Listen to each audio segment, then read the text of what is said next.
I apologize. Um, um,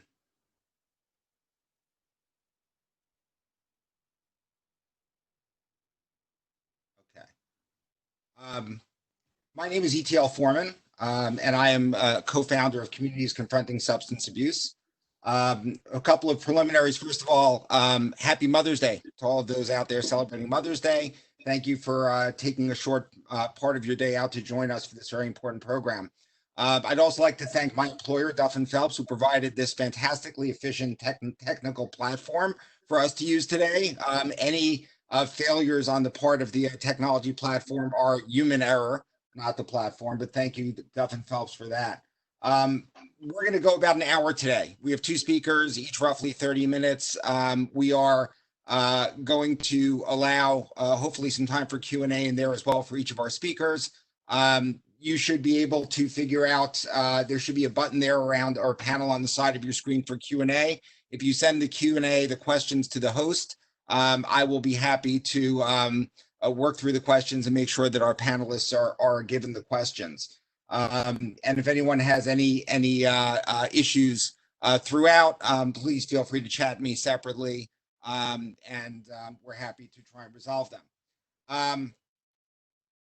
So I'd like to just take 2 minutes before going into our speakers to thank the sponsors of our second annual Mental Health and Addiction Symposium that is being co-sponsored by Communities Confronting Substance Abuse and Refa'enu. The event was supposed to take place today. It's been postponed until October 18th, but again, we want to thank our sponsors who would have been prominently advertised at our symposium had it taken place today. Center for Anxiety, one of our first platinum sponsor. Strive, a platinum sponsor. Yosef and Yitzi Solomon, thank you again for all your continuing support. Transformations, also one of our platinum sponsors. Cross River Bank, again, a great partner to us through our venture. Meister Seelig and Fine. And then our gold sponsors, Huntington Creek, Pocono Mountain Recovery Center, Recovery at the Crossroads. And finally, our silver and bronze sponsors, offices of Jan Meyer, Valley Health System, and Moskowitz and Book. Thank you again to all of those sponsors. We appreciate your sponsorship and look forward to, again, thanking you at our symposium when we have it in person.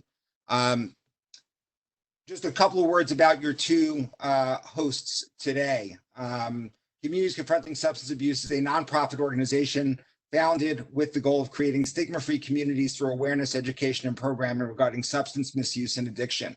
We founded and manage a free support group for family members of loved ones suffering from addiction, work with local yeshiva day and high schools on several initiatives, which include student, faculty, and parent programming, and we organize community educational events like this one today and our upcoming symposium on October 18, 2020.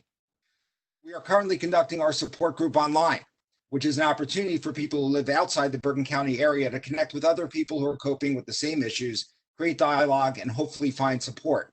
We encourage anyone who's dealing with a loved one who suffers from substance misuse or addiction to join us. Please do not hesitate to contact us for any reason. We are proud to partner with Refa'enu in bringing you this online presentation. Refa'enu is a nonprofit organization founded as a means to provide the Jewish community with education about and support for those affected by depression and bipolar disorder and other behavioral health issues. Through educational outreach and continued management of peer-led support groups for people with mood disorders and for their loved ones, Refa'enu aims to assist individuals on an ongoing basis toward better mental health management, as well as educate the general Jewish population and decrease disorder-related stigma that may impede proper care. Due to the current climate, Refa'enu's Paramus, New Jersey-based peer-led support group for people with mood disorders has been expanded to Zoom meetings and a Facebook support group. Please feel free to contact the organization with any questions or comments. Website and contact information for both organizations are on your screen now. We are pleased and honored that we have two very special speakers this morning. Our first speaker, Dr. David Rosemarin, is the founder director of the Center for Anxiety and an assistant professor in the Department of Psychiatry at Harvard Medical School. His clinical work and research have received media attention from Scientific American, the Boston Globe, and the New York Times. I'm now going to shut off my video with the hope of getting Dr. Rosemarin's slides up. In the interim, I will turn the floor over to Dr. Rosemarin. Thanks so much for joining us. Thanks so much, Edward. Really appreciate that introduction, and also thanks for just getting this happening under such unusual circumstances. And I think we're all looking forward to being together in person in October. But for now, what better way to spend Mother's Day in quarantine than talking about mental health issues at 9:30 in the morning? The slides are going, not going? How are we doing over there? Not going yet, but did you, not going yet. For some reason I didn't get the email, but, Really? I sent it by Google Drive. so Leanne's going to chat you the right, address to send to. Hopefully she can forward it to me, because I can't access Google Drive from this PC, but hopefully, yeah, we'll be able to get it up because, okay.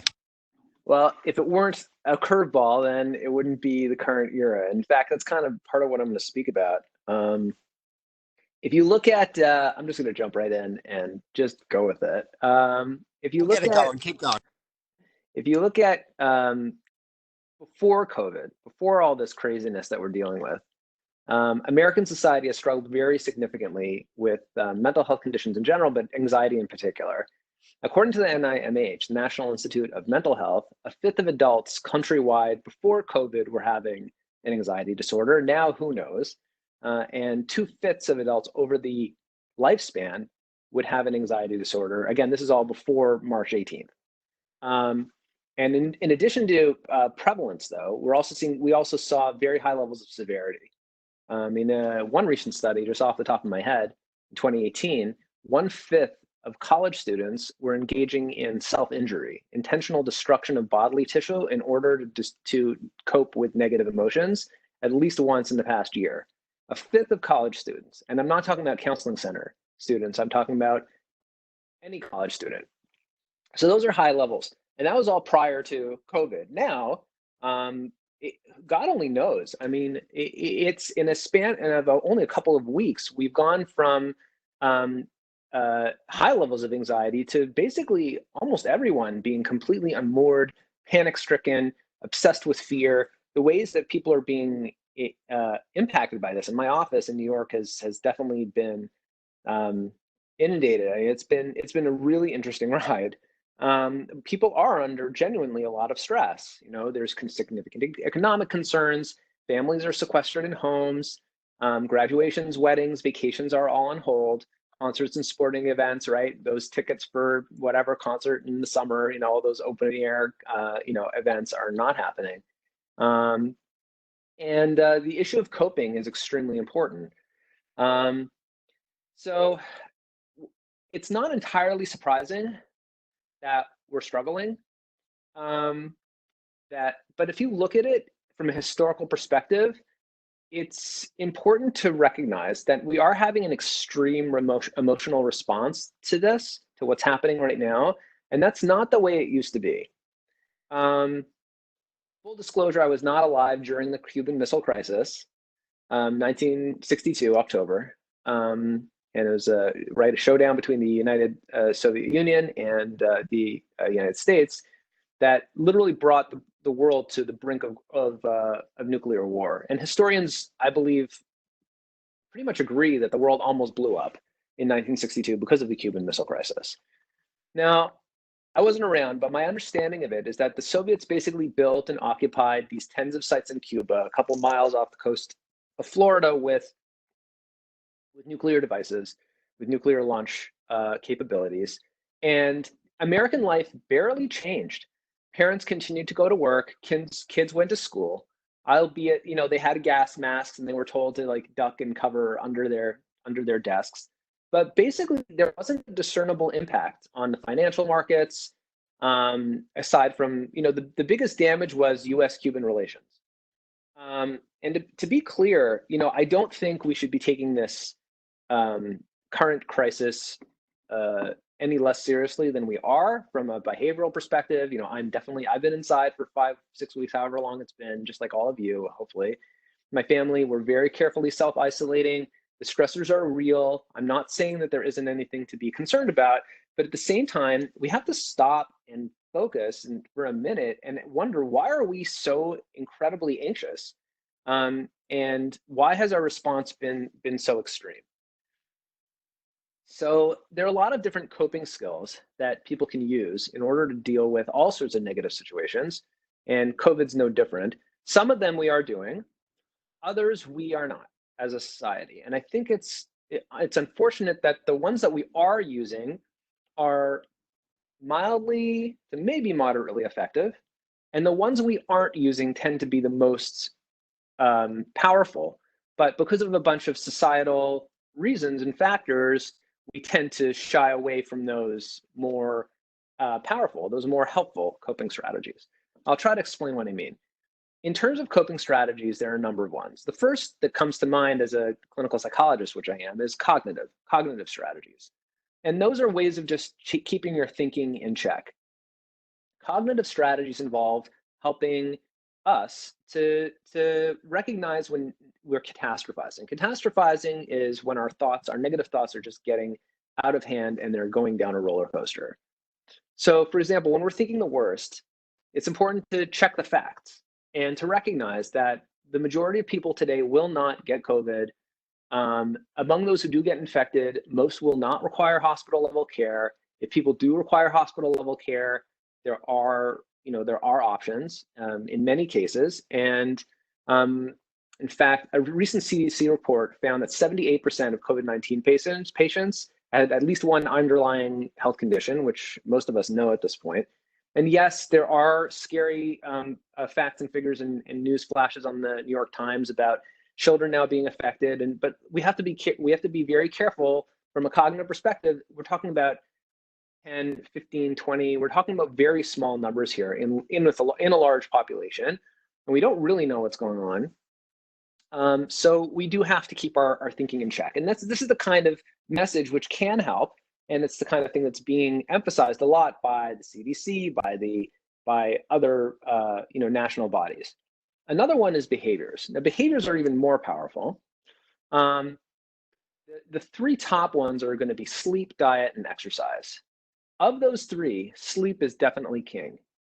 This is one that we're not doing so well because with all of these, amazing devices that we have, people are up till the wee hours doing work, catching up with social media and whatnot. I'm doing a study with some folks at Columbia, and we sampled about 300 adults in the first 2 or 3 days of the quarantine in the New York area, just north of New York City, where the whole thing kind of started. And what we found was the biggest factor, even more than having a pre-existing medical condition, in terms of predicting a person's stress in dealing with COVID, was actually the quality of their sleep.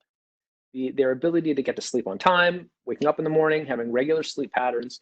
There's a number of reasons for this: circadian rhythm disturbances, and whatnot. Also, there's maladaptive changes in the HPA axis, which can have cascading effects on the entire central nervous system if people aren't getting enough sleep. If I were to have one piece of behavioral advice for people, it's have a bedtime, shut off your device at least 30 to 45 minutes before your bedtime, and have a regular wake-up time. And even if the rest of the day is a little bit jumbled because of the insanity of what everybody is facing today, at least for 8 hours of the day, at least for a third of the day, we have some sort of regularity, and that will have a shift on the circadian rhythms. With regards to diet and exercise, these are things, again, these are being promoted really by the CDC to its credit. Although I don't think the focus on sleep has been enough, and I think that the data really points us in that direction. When it comes to diet, having regular diet, everybody's gained, 5 to 10 pounds, and that's to be expected. We have to give ourselves that latitude. But more than that, to try to have somewhat of a balanced diet. And exercise is hugely helpful. The Heart Association of America, having nothing to do with COVID, recommends 150 minutes or 2.5 hours a week of moderate intensity exercise, not just walking. So people are, that's 30 minutes, 5 days a week. So that's something to aim for as a minimum. Another piece, though, is our devices. And this is getting some coverage in the news and by the national health bodies, but I don't think nearly enough. The second most important factor in my study with the Columbia folks, which predicted people's levels of anxiety, was electronic media use. How much are they checking WhatsApp? How much are they checking Facebook? How much are they engaged in these kinds of things? And to be clear, it's such a double-edged sword, because today, if you don't have Wi-Fi and connectivity, you might not have a social life. So obviously, we have to use these devices to facilitate meaningful one-on-one communication. That's very different than a WhatsApp group or than checking the news. And if people are checking 8 to 16 times a day, or even 4 to 8 times a day, once or twice, once every 1 to 2 waking hours, those people are in much worse shape in terms of anxiety and otherwise than people who are checking once a day versus twice to 4 times a day. And that's not an unreasonable amount to be checking social media and the news once to 4 times a day. You're not going to miss any key information if you check the news once to 4 times a day, and same with a WhatsApp group. We're not going to fall out of sync with your friends. That's just not going to happen. What will happen is probably a decrease in anxiety and tension if we aim for lower. I'm not saying to eliminate it completely. Again, that's definitely not what I'm doing, and I wouldn't recommend it. But I do think that we need to tone it down. How are we doing on the slides, by the way? So you should be able to share yourself now. If you try, you should not be grayed out anymore. Let's see if that works. Yeah, I can. Do a whiteboard or a file? I have a future in IT, apparently. Apparently. A whiteboard? Do I want to share a whiteboard? No, I don't want to share a whiteboard. No, you want to share your file and get those slides up as a file. No, I'm sharing my whiteboard. Well, I do not have enough future in IT. That much is clear. Let's try this again. Share a file. Uh-huh.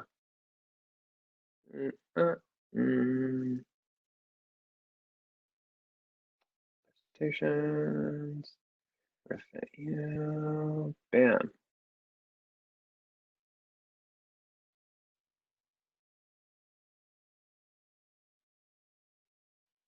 Oh, it's messing it up. Well, we tried. Can you still see me and hear me? Absolutely. Okay, I think we'll just stick with what we got. One of the things that's not being focused on enough is interpersonal aspects of it and how to manage it. And I want to give everybody here a very clear tool in order to handle things.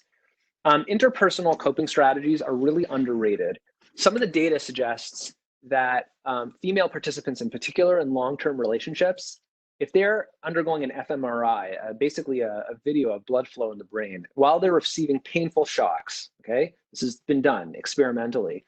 And they're looking at images of their partner versus control people, they will, if they're securely attached to their partners, they're going to have significantly less pain-related neural activity and better brain functioning, in addition to less actually reported pain.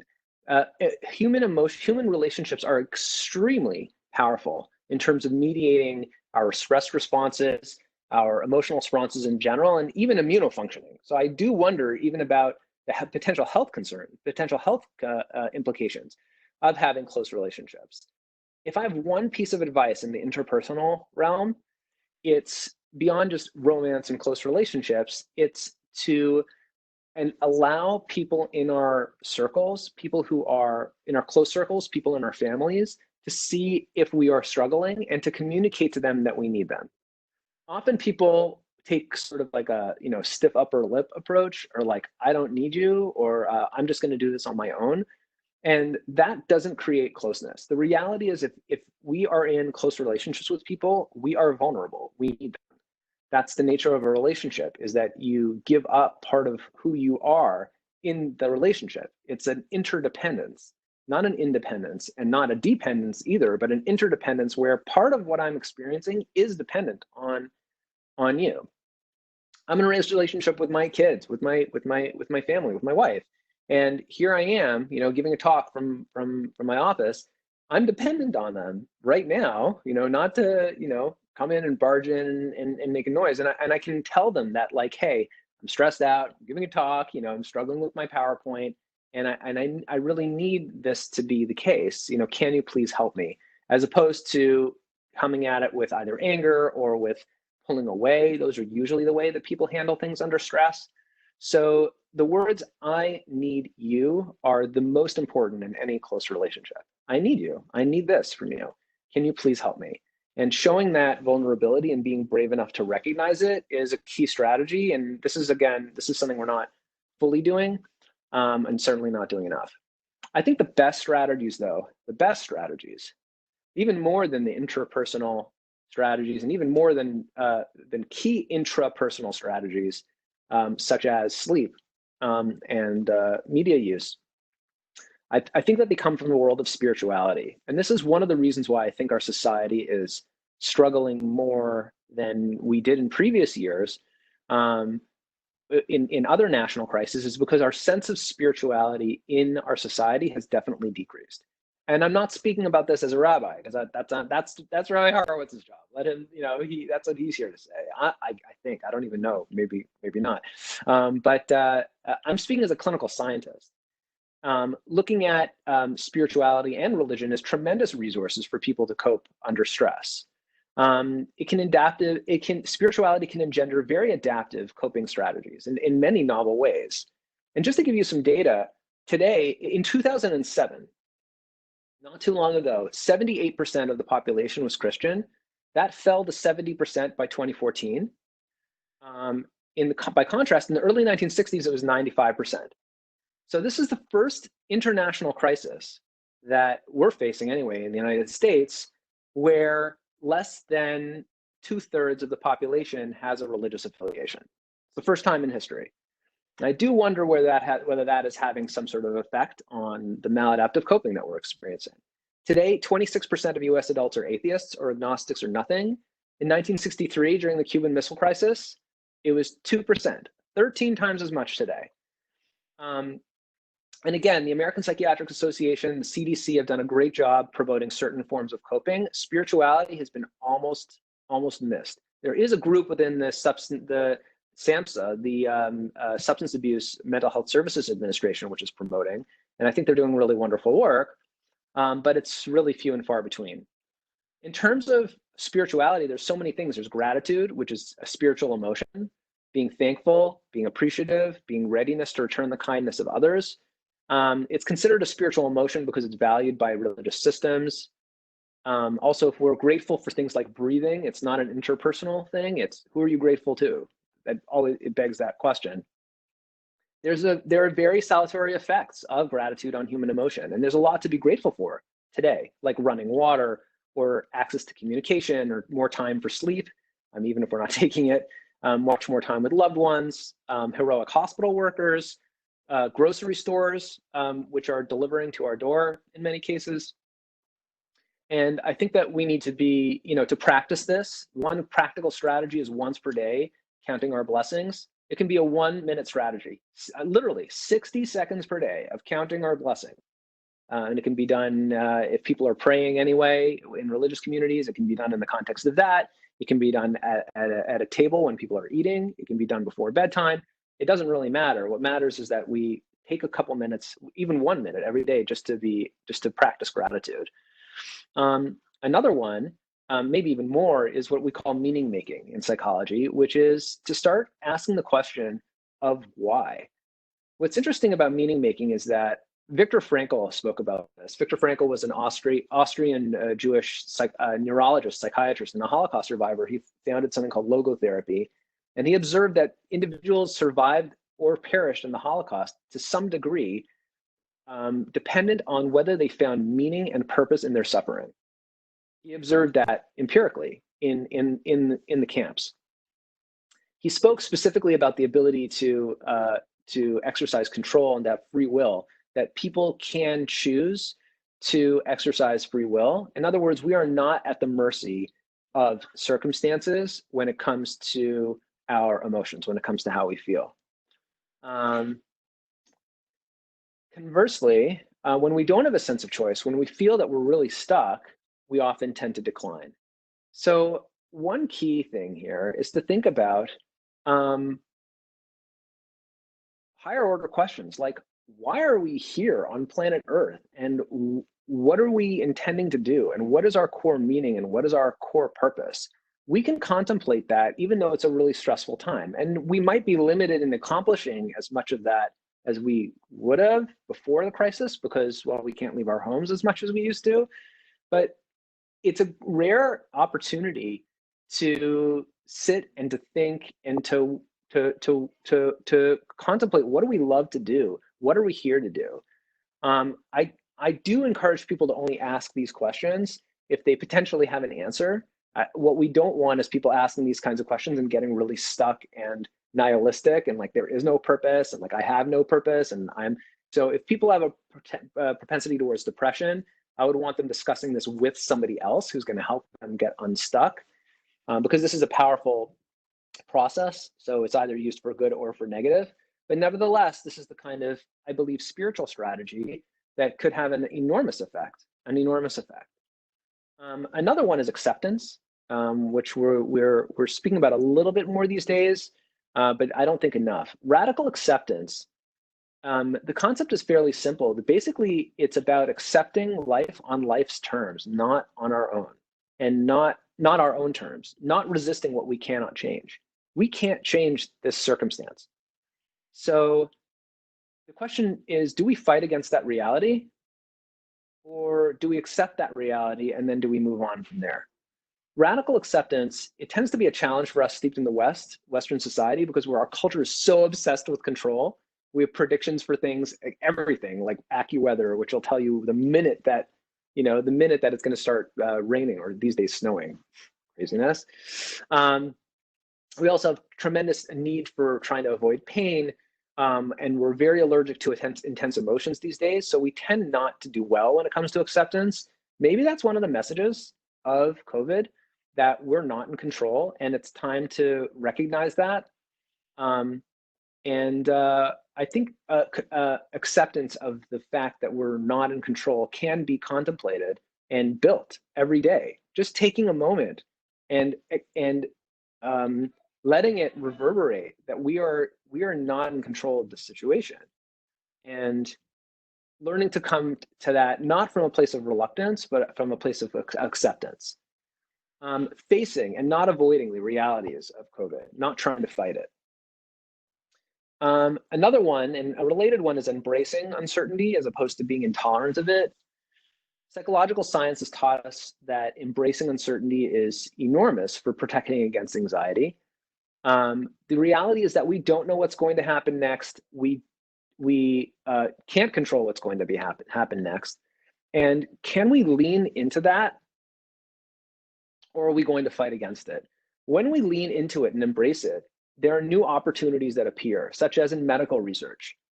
Here in Boston, where I'm living, Harvard Medical School and MIT are collaborating on over $115 million in collaborative research. That kind of thing that's a rarity around here. People don't usually collaborate; they just do their own research. Here in medical innovations and across the world, we have telehealth. One of my kids, hurt her finger the other day, and the next thing you know, we're having a telehealth meeting with their doctor. That never happened before. That's amazing innovation. There's been, notwithstanding some of the issues with China and Iran over the last week, international diplomacy, I think, has been a high. I saw the United States offering aid to North Korea in the first weeks. North Korea, like, who would have guessed? And when people embrace uncertainty, you have these amazing opportunities. In education, okay, it's struggling, people are struggling, but like there could be, I think everybody would agree that the education system is in need of reform. In the Jewish world, our education system has its pluses, but like I think everybody would agree that there are some major areas for further development, and maybe we'll see some e-learning platforms that are actually going to work, at least for secular studies. In terms of finances, I think we're going to be a lot more robust and successful after coming out from this. Not all businesses are going to make it, but we are at some point going to have a stronger economy. The bottom line is, when we try to shy away from uncertainty, we miss out on all these opportunities. But when we embrace it and we say, I'm not here to know the next step. I'm here to make my best guess and put my efforts down. I think that's a really a spiritual concept, because the idea is we're not here to know. We can't know. That's not for us. That's for something higher.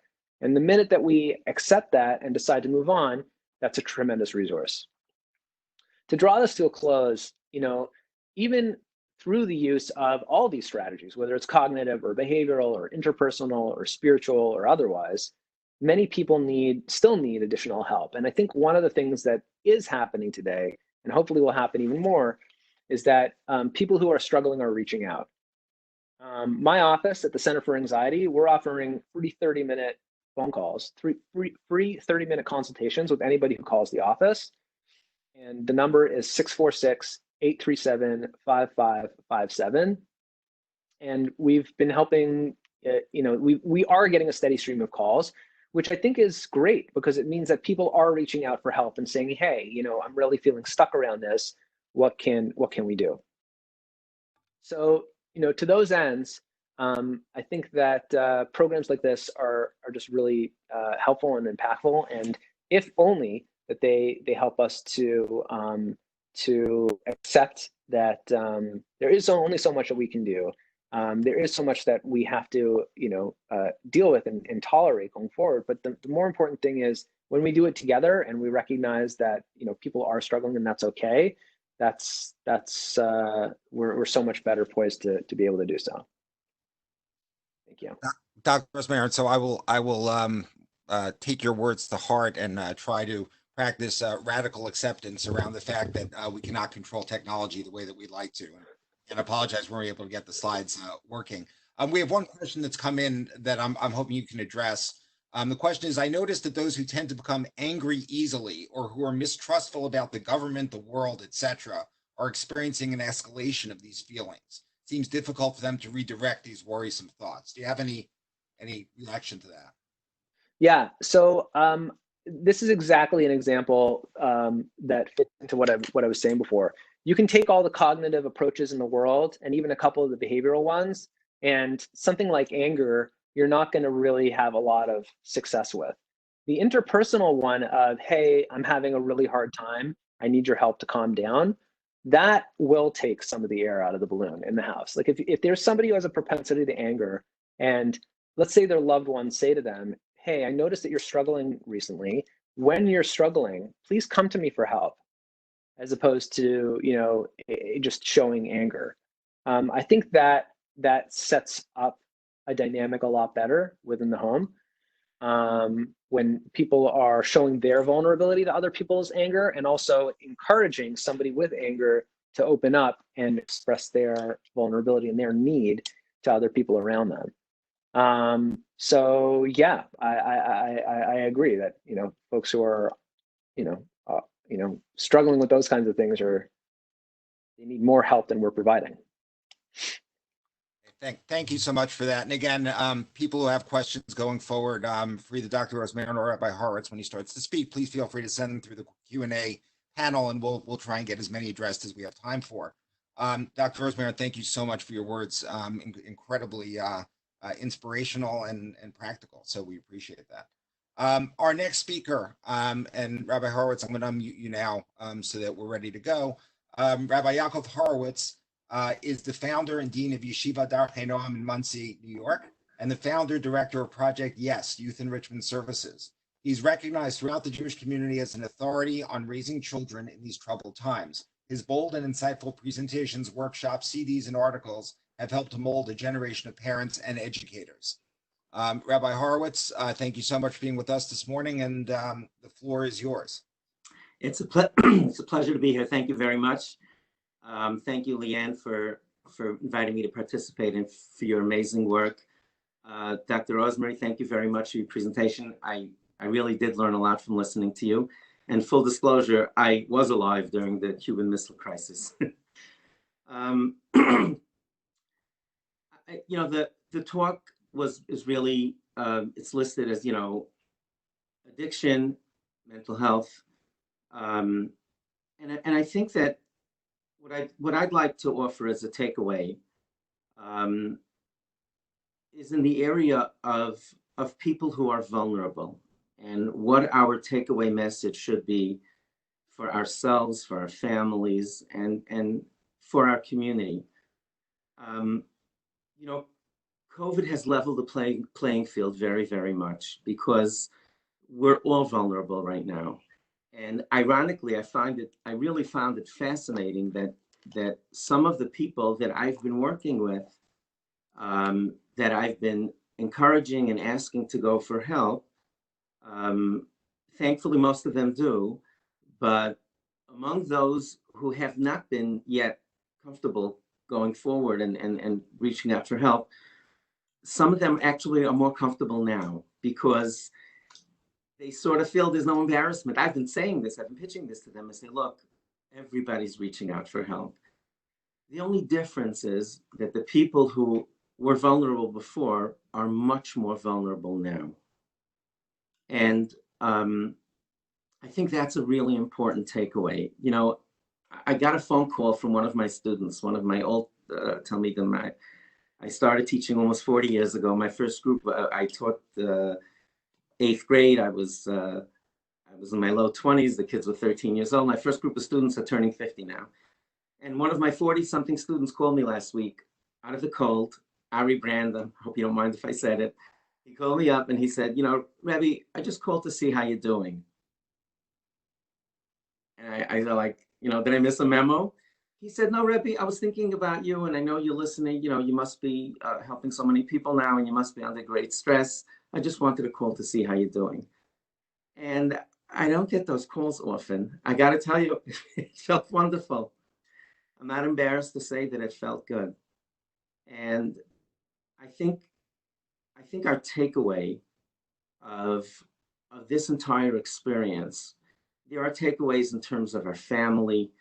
You know, all of us, especially my wife and I, Baruch Hashem, we have the schus to be empty nesting. Our children are all married, so we've been alone. And you know, you have the feeling of the children coming over and doing the social distancing hello with the grandkids and not being able to hold them or kiss them. Especially, you know, the older kids get it. The babies don't know what's going on really, but you know, that 2-3-year-old, when you can't communicate, it's a killer. You know, you see them wanting to come to you. You know, our takeaway is to treasure that more, to treasure life, to treasure family. I think even in the area of spiritual pursuits, I think, you know, part of the losing our minyan and our communal service of God, our communal prayers, our davening, the tzibur, I think part of it is really an opportunity to drill down to the core and develop a more meaningful relationship with God.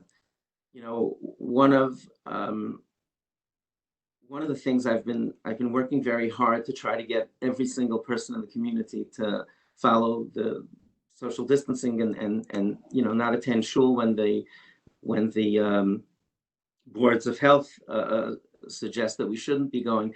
And one of the things that I've been telling people is I said, work on your relationship with God. It's okay. Pray at home. Daven at home. You might wind up growing in a way that you didn't otherwise. But I really want to talk about the empathy and compassion for those that you don't see and those that you don't come into contact with. The average person out there doesn't come into contact with all the time. And I want you to try to realize what it's like to walk in their shoes. You know, I made a decision right before Pesach. A few of my colleagues in the field, we were talking a few weeks before Pesach and before Passover, and we were concerned that God forbid people who were alone for 3 days because of this, you know, people who had normally family to go to and friends to go to, at least for meals, that were literally alone the entire Passover, the entire Pesach, we were really concerned. And we set up a few things, some organizations set up, you know, support. A lot of rabbinic organizations left guidance for the rabbis, which was really wonderful. But I decided to leave my phone on, and I publicized it, that my phone is on and my email is on if anybody wants to talk. And, you know, the number one takeaway for me was how grateful the people were. I don't have the words to express to you what it meant to people who got in touch with me just to thank me for caring about them. The vast, overwhelming majority of people that I communicated with did not call and did not reach out on Shabbat and Yom Tov and Chag. But they were so grateful that someone reached out and expressed the desire to communicate with them. We're all good people, and I want to make it perfectly clear. I am not, God forbid, I am not suggesting going to that whole area of why things happen. I don't know why things happen. I'm not embarrassed to say that I don't know. I'm deeply suspicious of people who say they do know what happened. But nevertheless, when something comes our way, you know, in the business world, they say, don't waste the crisis. So I don't think we should walk away from this moment without really trying to find a takeaway. And, you know, I do a lot of work with abuse survivors. I do a lot of work with folks who are in recovery. Many times the people who are abuse survivors wind up turning to drugs or anything to dull the pain of their abuse. And they're struggling. Many of them are really, really struggling. I said everybody's vulnerable, but the vulnerable are more vulnerable. And one of the things that I thought of, again, please, I am not suggesting, God forbid, in the area of punishment, but it is a takeaway. And a few friends of mine, unfortunately, had to have funerals for their parents and have them go to the die of COVID without being able to see them in the hospital, and without, you know, basically the dread of having all of us who have parents, you know, the dread of being alone, of having a parent be alone, and a funeral with nobody there. This is what our children who are chas v'shalom hurting themselves or killing themselves or overdosing, that's really what it looks like. So many of them are dying alone. So many of them are being buried alone with barely a minion there. We have to do more to reach out to our children. We're losing too many of our kids. I imagine that the suicide rate is lower than the general population, but it's way too high. And I really feel that if we did what this amazing, I'm sorry, I'm losing it, please forgive me. If we did what the amazing healthcare providers are doing and picked up a phone so that they could communicate with their loved ones, if you know, what are they doing there? They're in the hospital. I cannot imagine what it's like to be a healthcare worker. God bless all of you, you know, that run and run in when everybody's running out. I try to do as much shopping online as possible. When I do go in, I plan it like a military maneuver. I mask up and cover every part of my body that's, you know, I have a little slit for the eyes, whatever you could imagine. And I can't imagine what it's like for those healthcare providers. And somehow they're taking out their phones when people are near the end of their life and they are allowing communication to the others, to the family who loves them. And I think that I just encourage people to try to run in when people are running away. When you see someone struggling with addiction, when you see someone struggling with a mental illness, and thank God it's much better now. You know, 20 years ago, I've been working with teens at risk formally for 25 years and informally for almost 40. And when one of the kids, God forbid, 30 years ago, 20 years ago, if they took their own lives, it was just sold off as an aneurysm and people didn't talk about it. And thankfully, people are talking about it. And when you talk about things, things get better. But it's so lonely for them. It's so lonely. So think about it. Think about what it's like to have a child that's struggling with an addiction. It's not only a tragedy with an individual affects the entire family, and it winds up affecting the parents of someone who's struggling with addiction. The siblings feel embarrassed. They feel out of touch. They feel like they're they're alone in plain view.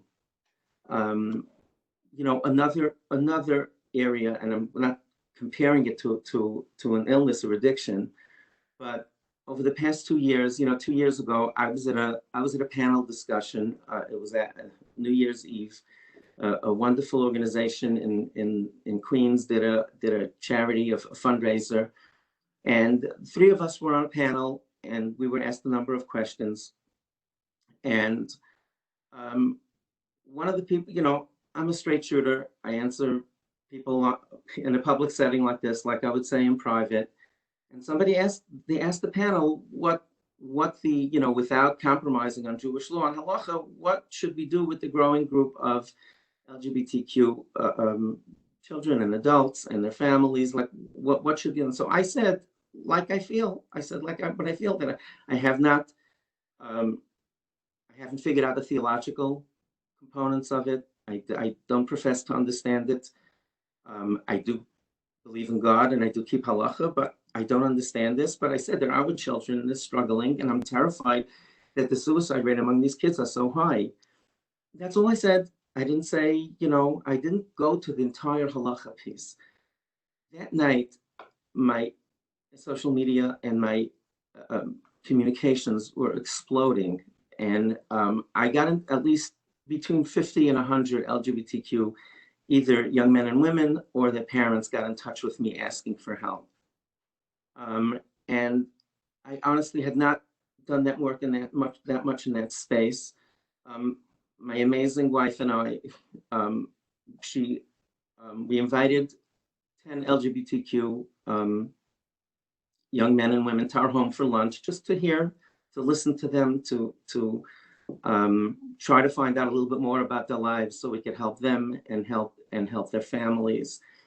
And the sense of alienation that they feel, and again, I'm not going to the whole halacha piece. Halacha is halacha, the Torah is the Torah. I'm not even going there. I'm just talking about reaching out and communicating. One of the saddest things that when we went around the table, my wife and I, we introduced ourselves. We told the kids, share your name, don't share your name, whatever you like. And one of the young men that was there, when we were talking about, just tell me a little bit about yourself. He said, Rabbi, when I sat down here, I made a shechianu. Shechianu was a blessing reserved for, life cycle events that are very meaningful. We say it on the Chagim, on the holidays, and Yom Tovim, and he said, I never thought that in my lifetime, somebody like you would invite me to your home knowing who I am. And it was so heartbreaking that this is what he thought, that he wouldn't be welcome in my home, in our home. We have to do more. We have to reach out to our families. We have to reach out to their families. We have to figure this out better. I don't have answers. I do know that, especially the families, I'm honored to have become close friends with many parents of LGBTQ kids, over the young men and women, over adults, over the past 2 years since, I reached out in that way. And many of them feel so alienated. A number of the people that I've spoken to, they're people like us, regular, wonderful people. They're dealing with this issue as best they can. They weren't looking for it. It's there. They love their children. They want to try to make it all work. And many of them, a number of them, I'd say more than 5, moved out of their own communities because they felt so alienated. We have to do more. My takeaway in a positive way, like I said, treasure our families, treasure life, treasure our relationship with God, to be beyond going to the shul and that beautiful trapping that we all miss. It's the core relationship with God. And think about the other. Think about the other, the people who are alone in plain view, that without compromising 1 ounce, 1 bit of our commitment to halacha, commitment to God, commitment to our Torah. There's much that we could do to make people feel not feel alone. And those of us, all of us, having tasted fear and anxiety and loneliness and being distanced from the people that we love, I think that would be the most meaningful takeaway that we could have from this experience, I believe, is to hold this, remember this thought, remember what it felt like, and use it to reach out and make our world a more welcoming place. Thank you very much. Thank you so much, Rabbi Horowitz. Dr. Rosemary, and I'm going to unmute you as well, because there's a question that's come in that I think is relevant for both of you. So you're both unmuted now. The questions come in, most of what Dr. Rosemary and Rabbi Horowitz have spoken about is relevant to the entire community, but what would you advise people who actually have had COVID, who've really suffered but got out the other side, the emotional issues associated with having suffered through this virus that is a pandemic here? Doctor? I was just going to say, Rabbi. That sounds like a doctor thing. I was going to say, it sounds like a rabbi thing. I guess I'll share this, which is, it's so hard to generalize. This issue it's affecting people in so many different ways. It's so hard to predict even whether COVID will affect people. I saw something today that vitamin D might be impacted. Who would have thought vitamin D? People with pre-existing conditions, people without conditions, people at all different ages. The medical complications are, it's very, if it were so easy to predict who would be affected by it, we wouldn't have as serious of a quarantine around it. I mean, part of the issue is that it's somewhat idiosyncratic. I would say the mental health implications for people facing it are no different. It completely depends whether they're alone, whether they're with somebody, whether they are affected financially by it. Do they have subsequent medical complications as a result? I've seen people who were on the brink of death and now they're walking around and they're fine. Other people have to go through months, weeks, if not months of physiotherapy in order to rebuild muscles, in order to regain their strength, in order to nurse them back from, literally from the brink of death. So it so depends. And I think that might be the message, that we have to meet people where they're at. This has to be an individually tailored approach, having conversations with people. What do you need? We can't make assumptions, and we have to come to people around us that, like, you don't just assume that this is what I need because that's what seems to be on the outside. This is who I am. This is what I need. And sort of expressing that, that interdependence that I was speaking about beforehand, I think that's kind of the goal. And I think from a theological perspective, from a Torah perspective, I think the people who do survive, thankfully, I'm a big believer in making small incremental changes. I don't think people who survive should look at it and totally change their lives in every single way. That's that does not, and all of us, in fact, relatives of theirs, and all of us, incremental change, the quick change. My Rebbe used to say that Yaakov's dream with the ladder. One of the things about a ladder is you can't run up a ladder, right? There's the small steps. So on a spiritual level, whatever commitments we want to make to become better people, I think the smaller they are, not smaller, but incrementally, I think it has much more chance of being meaningful and staying. Thank you so much. A couple of other questions have come in. This one also may be for both of you. Do you believe that people with pre-existing depression or anxiety are doing better or worse in the current climate than others? On one hand, it's an exacerbated situation that may make symptoms worse. On the other hand, they're kind of used to it, might be able to navigate the landscape better than those unfamiliar with it. Doctor, am I going first? I think, what was that? Go ahead, Doctor. Yeah, I think as a clinician, I'll probably try to handle that one. we are finding, I wrote an article about this actually for Prevention magazine, and I can actually send it over to Dina, who can get it out to the crew here, people participating. What we found in our office at the Center for Anxiety is that many of our patients are actually doing really well. When in the first days of this crisis, I'm like, oh no, this is going to be a total deluge. This is going to be impossible. We're not going to be able to handle this. We have over 300 patients. We have to shift over to telehealth. Many of them are going to be freaking out. Like, what are we going to do? And to my surprise, many of our current patients are actually doing extremely well for, I think, a couple of reasons. One, if they have social anxiety, they don't have to go out. So that makes things easier. Another one, though, is that I think they feel, many people who have pre-existing conditions finally feel understood. Here you have, movie stars who are standing up and saying, I don't know what hit me, like I'm having such a struggle. And finally, I think it's okay. It's really okay for people to say, I'm struggling. And I think that that's given a lot of people with pre-existing mental health concerns that permission to, and that sense of camaraderie with other people. But maybe the biggest reason, and this is what I put in my article in Prevention, is that people who have pre-existing conditions, if they've received treatment, they know the importance of tolerating uncertainty. They know the importance of you can't manage your emotions all the time, and that's okay. We have to be in a place where we're not always in control of how we feel, of what our situation is, and learning to sort of deal with life as it comes, to accept it.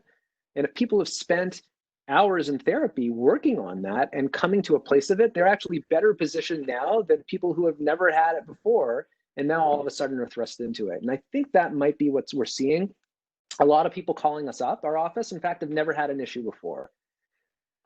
A couple issues, though. One, some people who do have pre-existing mental health conditions are not faring well, and I do not want to assume that if somebody has a pre-existing concern that it's going to be a cakewalk. This could be adding fuel to fire. So that's one. And another thing is I haven't seen macro level data on this, and we won't for some time. So it could be that this is just my experience and only what I'm seeing, and granted it's with hundreds of patients, but it's not with tens of thousands. And it could be that I am missing something. So I do want to wait and sort of see what the macro level data says. But based on my limited vantage point right now, that's what I'm seeing. Doctor, I thank you for sharing that, because, that's not exact. I'm seeing the exact opposite, but quite to the contrary, it might be that those folks aren't calling.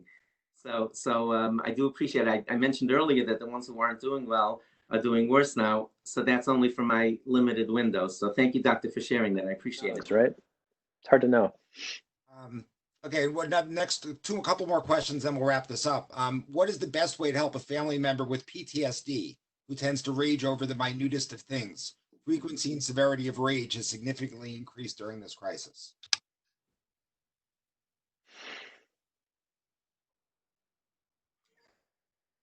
Come on, that's a doctor question. Validate. This must be really hard for you. You can come to me. I'm here for you.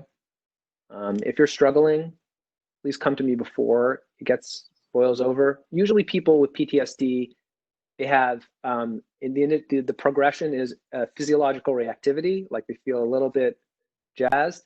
Then we have a cascade of negative thought. And finally, we have those behavioral, like lashing out or substance abuse, or, that's sort of once the lava starts to come up, out of the mouth of a volcano. What we want is to, because the question is from a family member, not from a clinician. I think family members are even better poised to help in some ways, people with PTSD than us, than me as a clinician, which is when you feel yourself getting intense, come to me. I'll give you a hug. I'll hang out with you. We'll go for a walk. I'm here for you and I love you.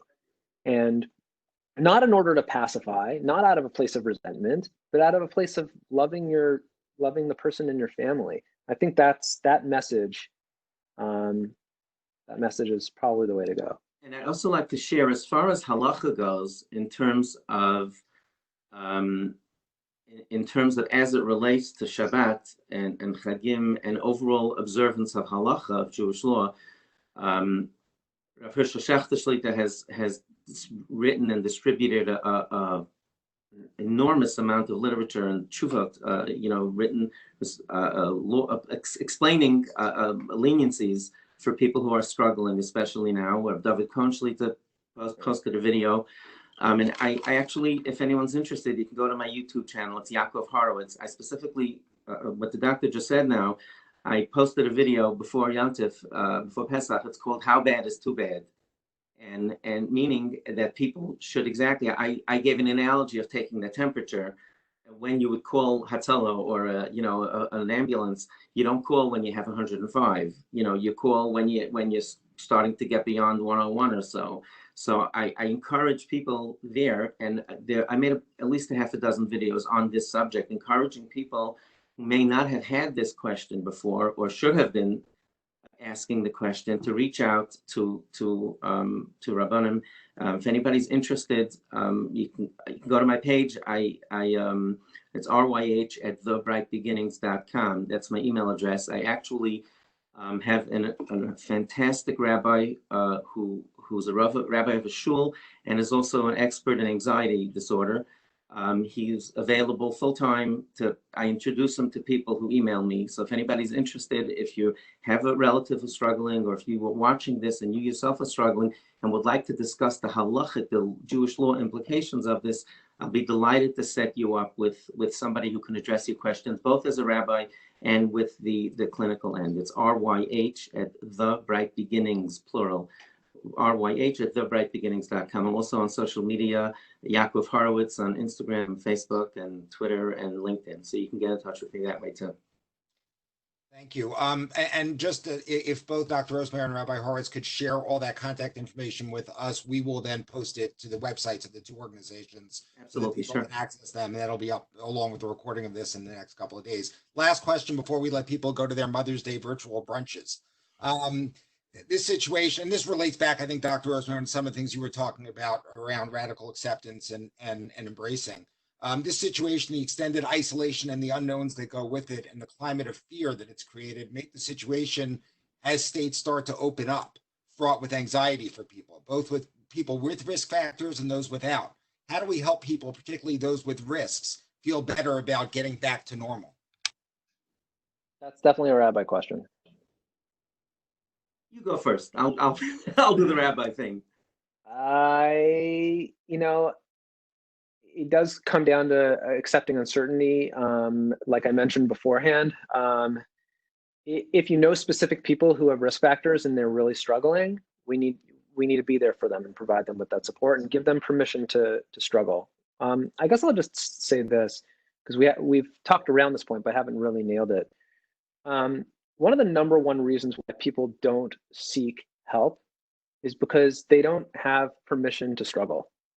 Only when you don't judge someone, Rabbi, your anecdote before about inviting someone over to your house, like, I can't imagine that I would be here. That says it all, because when someone feels judged, when they feel ostracized, when they feel that there's something's wrong with them, if they're struggling with something, they're never going to seek help.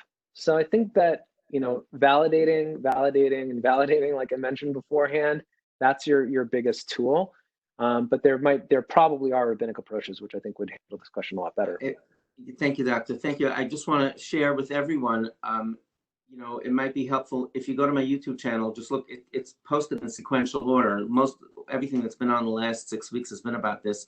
I specifically did a talk called Explaining the Inexplicable, to help parents deal with these theological questions, which Moshe Rabbeinu, Moses, had these questions and posed them directly to God, and God said, I can't give you these answers while you're in this world. So, this is nothing new.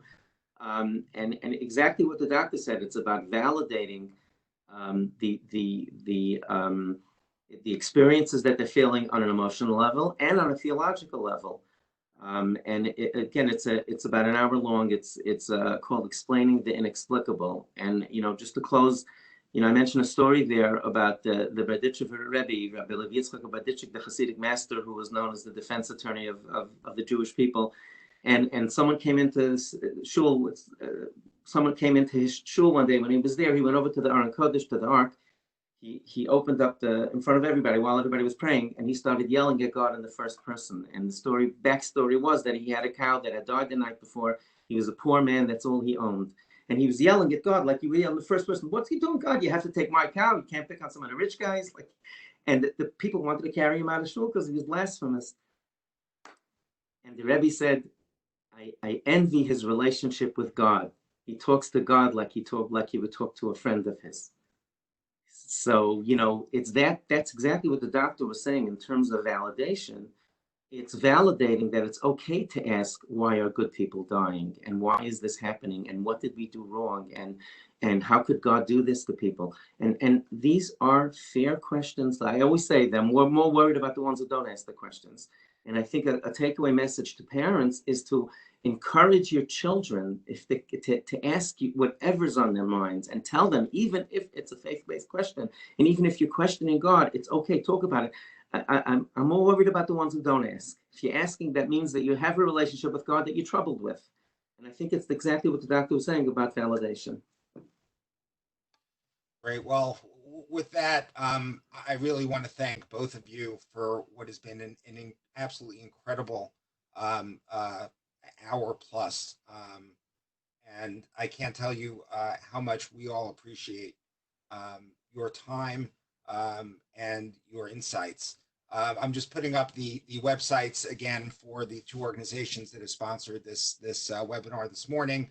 Again, we're hoping to have a recording up in the next few days on both websites, along with contact information and references to the articles that Dr. Rosemarin mentioned as well on the websites.